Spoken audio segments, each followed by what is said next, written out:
అందరికీ నమస్కారం, శుభోదయం. ఈరోజు ప్రధాన దినపత్రికలను వార్తలు కానీ విశ్లేషించినట్లయితే 90 రోజులు ఊరట, సుంకాలపై ట్రంప్ అనూహ్య నిర్ణయం. అప్పుడు దాకా అన్ని దేశాలపై 10%, చైనాతో మాత్రం డి అంటే డి, 125% పెంపు చైనా మీద, 84%తో డ్రాగన్ ప్రతీకారం. ఇది ట్రంప్ ఆడుతున్న ఆటలో మరొక భాగం. అనూహ్యంగా అంటే నిన్న బుధవారం నుంచి అమల్లోకి వస్తాయని చెప్పి సుంకాలు అమల్లోకి వస్తాయని నిర్ణయం తీసుకొని అనూహ్యంగా మళ్ళీ ఈ సుంకాల పెంపుదల నిర్ణయం అనేది 90 రోజులకి, అంటే నిర్ణయం అయితే అయిపోయింది, అమలు అనేది 90 రోజులకు వాయిదా వేయటం జరిగింది. అప్పటిదాకా అన్ని దేశాలపై ఉన్న సుంకం యథావిధిగా 10% మాత్రమే ఉంటుంది. కానీ చైనాతో మాత్రం డి అంటే డి అంట 125% చైనా మీద సుంకాలు పెంచడం జరిగింది. దానికి ప్రతీకారంగా డ్రాగన్ కూడా 84% అమెరికా మీద సుంకం వేయటం జరిగింది. అంటే ఎగుమతులు దిగుమతుల మీద. సుంకాలపై మోదీ మాట్లాడరే, ట్రంప్ను ప్రధాని ఎందుకు హత్తుకోలేదు? ఏఐసిసి సమావేశంలో రాహుల్ గాంధీ. పార్టీలో పనిచేయని వారు తప్పుకోవాలన్న ఖర్గే. ప్రపంచ దేశాలు కాళ్ళ బేరానికి వస్తున్నాయి, సుంకాలపై ట్రంప్ వ్యాఖ్య. అంటే ఈ 90 రోజుల నిర్ణయం వెనక సమాచారం అతను వాళ్ళ కాంగ్రెస్ సమావేశంలో ఏం చెప్పాడంటే, ప్రపంచ దేశాలన్నీ కాళ్ళబేరానికి వస్తున్నాయి, మీకేం కావాలన్నా చేస్తాము, మా రుసుములు పెంచొద్దు, ప్లీజ్ ప్లీజ్ అంటే బ్రతిమలాడుకుంటున్నారు అని మాట్లాడుతూ 90 రోజులు ఆ అమలును వాయిదా వేయటం జరిగింది. కొన్ని అభ్యంతరకర పదాలు కూడా వాడినట్టు, ప్రపంచ దేశాల మీద కొన్ని అభ్యంతరకర పదాలు కూడా వాడినట్లు తెలుస్తున్నది. అంటే ఈ అభ్యంతరం అంటే పేపర్లో రాయడానికి అనుకూలంగా లేనటువంటి వార్తలే అయి ఉండొచ్చు. ఈ విధంగా నిన్న జరిగిన జాతీయ రిపబ్లికన్ కాంగ్రెస్ కమిటీ విందు సమావేశంలో ట్రంప్ ఈ విధంగా వ్యాఖ్యానించడం జరిగింది. అమెరికా సుంకాల పోటుతో భారత్కు చైనా స్నేహహస్తం. ఎప్పుడైతే అమెరికా సుంకాలతో చైనాను బెంబేలు ఎత్తిస్తుందో, చైనా అప్పుడు భారత్కు స్నేహహస్తం అందిస్తానని సమాచారాన్ని పంపించడం జరిగింది. ఎందుకంటే ఉత్పత్తుల్లో చైనా పెద్ద మార్కెట్. అంటే వస్తువు తయారీలో చైనా అన్ని దేశాల కంటే కూడా ముందు ఉంది. అందుకని చైనా వస్తువుల్లో ప్రధానంగా అత్యధికంగా దిగుమతి చేసుకునేది మన భారత్ మరియు అమెరికా. ఎందుకంటే ప్రపంచంలో అత్యధిక జనాభా కలిగినటువంటి దేశాల్లో 3వ దేశం అమెరికా. మొదటిది చైనా, 2 భారత్, 3 అమెరికా. అంటే చైనాకుండే అతిపెద్ద మార్కెట్లో భారత్, అమెరికానే ప్రధానమైనవి. ఎప్పుడైతే అమెరికా సుంకాలతో ఈ అమెరికాని బెంబేలెత్తిస్తుందో, అప్పుడు చైనా భారత్కు స్నేహహస్తం అందిస్తూ మనం కూర్చొని మాట్లాడుకుందాం, వ్యాపార వాణిజ్యంలో ఒకరికో సహాయం చేసుకుందాం అనే సమాచారాన్ని చెప్పడం జరిగింది. దీని మీద రాబో రోజుల్లో ఎలా ఉంటుందో చూడాలి. మన మీద ఇప్పుడు దాకా కాలు దువ్వి మన పొరుగు దేశం, మనకు వ్యతిరేక దేశమైన పాకిస్తాన్తో స్నేహంగా ఉండేటువంటి చైనా ఇప్పుడు తమ ఆలోచనలు మార్చుకొని భారత్కు కూడా స్నేహహస్తం అందించడానికి రెడీగా ఉన్నట్టు తెలుస్తున్నది. విద్యార్థుల్లో ఓపీటీ కల్లోలం. 3 ఏళ్ల అనుమతులకి రద్దు, బిల్లు తెస్తున్న అమెరికా. అంటే ఇంతకుముందు ఓపీటీ అనే ఒక ప్రాజెక్టు వరకు జాబ్ లాంటిది 3 ఏళ్ళకి అనుమతి ఉండేది, దాన్ని రద్దు చేయాలని చెప్పి బిల్లు తెస్తున్నటువంటి అమెరికా.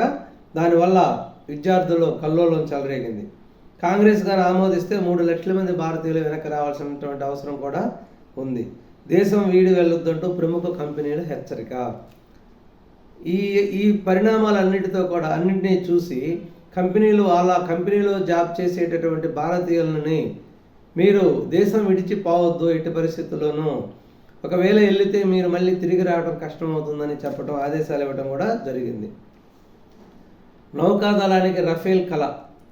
64,000 కోట్లతో 26 యుద్ధ విమానాల కొనుగోలుకు కేబినెట్ సమ్మతి, ఫ్రాన్స్తో కుదరనున్న ఒప్పందం. 1332 కోట్లతో Tirupati, Pakala, Katpadi railway line doubling పనులకు కేంద్ర కేబినెట్ ఆమోదం. ఇల్లు కొనే వారికి ఊరట. ఈ ఏడాదిలో తగ్గిన 0.5% వడ్డీ. గృహ రుణాలు తీసుకునే వాళ్ళకి, ఆల్రెడీ తీసుకున్న వాళ్ళకి, వ్యక్తిగత రుణాలు అన్నిటికీ కూడా దాదాపు వడ్డీలో 1% తగ్గినట్టు తెలుస్తున్నది. ఆనందమాయ వరుసగా రెండోసారి 0.25 రేట్లు కోత అన్నమాట. అంటే ఈ మధ్యకాలంలో 2 సార్లు ఈ వడ్డీ రేట్లు తగ్గించినారని తెలుస్తుంది. కాబట్టి ఇది వినియోగదారులకు ఎంతో ఉపయోగకరమైన విషయం. కుటిల కుట్రదారు జగన్, విద్వేషాలు సృష్టించడం ఆయన నైజం. 11 సిబిఐ 9 ఈడీ కేసుల్లో బెయిలుపై ఉన్న నిందితుడు వివేక హత్య నుంచి కోడికత్తి వరకు అన్నీ డ్రామాలే. కేంద్ర హోంమంత్రి అమిత్ షాకు తెలుగుదేశం పార్టీ లోక్సభ పక్షనేత శ్రీకృష్ణదేవరాయలు లేఖ. సమగ్ర విచారణ జరిపించాలని విజ్ఞప్తి. పార్లమెంటు ఈ లోక్సభ పక్ష నేత తెలుగుదేశం నరసరావుపేట ఎంపీ శ్రీకృష్ణదేవరాయలు కేంద్ర హోంమంత్రిత్వ శాఖకు లేఖ రాయటం జరిగింది. విద్వేషాలు సృష్టించడం జగన్ నైజం. ఆయన 11 సిబిఐ 9 ఈడీ కేసుల్లో బెయిల్పై ఉన్నాడు. వివేక హత్య నుంచి కోడికత్తి వరకు అన్ని డ్రామాలే. కాబట్టి ఇతని మీద సమగ్ర విచారణ జరిపించాలి అని చెప్పి కేంద్ర హోంశాఖ మంత్రికి లేఖ రాయటం జరిగింది లోక్సభ పక్ష నేతగా.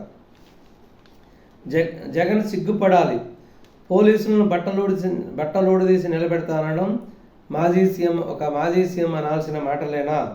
అక్కడ మహిళా పోలీసులు కూడా ఉన్నారన్న ఇంగిత జ్ఞానం కూడా లేదా? హోంమంత్రి అనిత మండిపాటు. పోలీసుల ఆత్మగౌరవాన్ని దెబ్బతీసేలా జగన్ వ్యాఖ్యలు. వెనక్కి తీసుకోకపోతే న్యాయ పోరాటం చేస్తాం ఆంధ్రప్రదేశ్ పోలీస్ అధికారుల సంఘం. నిన్న ఉమ్మడి అనంతపురం జిల్లా సత్యసాయి జిల్లా డివైడ్ అయినటువంటి సత్యసాయి జిల్లా యొక్క రాప్తాడు కాన్స్టిట్యూషన్కి వెళ్ళినప్పుడు జగన్ మాట్లాడిన మాటలని పోలీస్ శాఖ వారు అందరూ కూడా ప్రజలు ఖండించడం జరుగుతుంది. ఎందుకంటే ఆంధ్రప్రదేశ్ రాష్ట్రానికి గుండెకాయ లాంటి పోలీసు వ్యవస్థని తమకు అనుకూలంగా 5 సంవత్సరాల పాటు వాడుకొని ఇప్పుడు మరలా వాళ్ళ మీద ధ్వజమెత్తడం అనేది అవివేకము, సిగ్గుమాలిన చర్య. పోలీసులు అంటే మహిళా పోలీసులు కూడా ఉంటారు, బట్టలు ఊడదీసి నిలబెడతామనే మాట ఏంటి? దానికి సిగ్గుండాలి. ఒక మాజీ సీఎం అనాల్సిన మాటలేనా అని హోంమంత్రి అనిత జగన్ గారి మీద మండిపడటం జరిగింది. అదేవిధంగా పోలీస్ సంఘం కూడా దీన్ని తీవ్రంగా ఖండించింది. ఈ ఉపసంహరించుకొని క్షమాపణ చెప్పకపోతే మేము న్యాయ పోరాటం చేస్తామని కూడా హెచ్చరించడం జరిగింది. రాజ్ కసిరెడ్డి పరార్. మద్యం కేసులో మూడోసారి విచారణకు గైర్హాజరు. తెర వెనుక నుంచి నడిపిస్తున్న ఓ ఐపీఎస్ అధికారి. మద్యం కేసులో కర్త కర్మక్రియ అయిన సూత్రధారి అయినటువంటి రాజ్ కసిరెడ్డి 3 పర్యాయాలు నోటీసులు వచ్చినప్పటికీ సిట్టు ముందు విచారణకి హాజరు కాలేదు. రకరకాల కథనాలు చెప్తూ సంబంధం లేని కేసులో నేను ఐటీ సలహాదారుని, సంబంధం లేని కేసులో నాకు నోటీసులు ఇస్తున్నారు అని చెప్పి కోర్టు కోర్టు ఎటువంటి జోక్యం చేసుకోకపోయినప్పటికీ కూడా విచారణకు హాజరు కమ్మని చెప్పినా కూడా విచారణకు హాజరు కాకుండా ఫోన్లన్నీ స్విచ్ ఆఫ్ కొని పరారైనట్టు తెలుస్తుంది. అమరావతిలో సొంతింటికి సీఎం శంకుస్థాపన. కుటుంబ సభ్యులతో కలిసి పూజలు చేసిన ముఖ్యమంత్రి చంద్రబాబు తరలి వచ్చిన అమరావతి రైతులు. ఎట్టకేలకు జగన్ గారి ఆరోపణల పుణ్యమా అనుకోవటమో లేకపోతే ఇంకేదో కారణాలు అయితేనేమి సొంతింటి చంద్రబాబు నాయుడు అక్కడ ఇల్లు కట్టుకోలేదన్న ఆరోపణలకు సమాధానమిస్తూ చంద్రబాబు నాయుడు గారు వాళ్ళ కుటుంబ సమేతంగా నిన్న శంకుస్థాపన చేయడం జరిగింది. ఒకానొక రైతు నుంచి 5 ఎకరాలు కొనుగోలు చేసి ఇంటి శంకుస్థాపన చేయడం జరిగింది. దాదాపు 1-1.5 సంవత్సరంలో ఇల్లు కంప్లీట్ అయ్యే అవకాశం కూడా ఉంది. ఇది ఈరోజు వార్తలోని ప్రధాన అంశాలు. మళ్ళీ కలుద్దాం. నమస్కారం, ధన్యవాదాలు.